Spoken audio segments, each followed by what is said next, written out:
అత్తయ్య ఇన్ని స్పెషల్స్ తీసుకొచ్చారు కదా, ఏంటి స్పెషల్? శ్రావణమాసంలో వచ్చేటువంటి తొలి చవితిని నాగుల చవితిగా చేసుకుంటారు అన్నమాట. మరుసటి రోజు వచ్చేటువంటి పంచమిని నాగపంచమి లేదంటే గరుడ పంచమి అని చెప్పి చేసుకుంటారు. ఈ 2 రోజులు ఏం చేస్తారంటే పాములకు పుట్టలో పాలు పోస్తారన్నమాట, తాగుతాయని ఒక నమ్మకం. అలా పాలు పోసి పూజ చేసి కొబ్బరికాయ కొట్టేవాళ్ళు కొబ్బరికాయ కొడతారు. అలాగే ఇళ్లలో పిండి వంటలు బాగా మంచి మంచి పిండి వంటలు చేస్తారు. బూందీ నాకు ఇష్టమైన కజ్జికాయలు అనమాట. ఇవి మన కోనసీమ సైడ్ అయితే చెయ్యరండి, రాయలసీమలో మాత్రం చాలా స్పెషల్ అనమాట. చేసినా కానీ కొబ్బరితో చేస్తారు మీ సైడ్, ఇటువంటివి చేయరు. మావి కొబ్బరితో వచ్చేసి బ్రౌన్ కలర్ లో ఉంటాయి అనమాట. లడ్డూలు కామన్. ఇంకా చూడు, అత్తయ్య నా కోసం అయితే కరివేపాకు కూడా తీసుకొచ్చారు.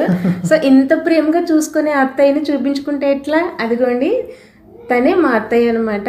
మా అత్తయ్య పక్కన మా సార్ కూర్చొని ముచ్చట్లు పెట్టుకున్నారు ఇద్దరు. మా సార్ పక్కనే మా మావయ్య గారు అనమాట.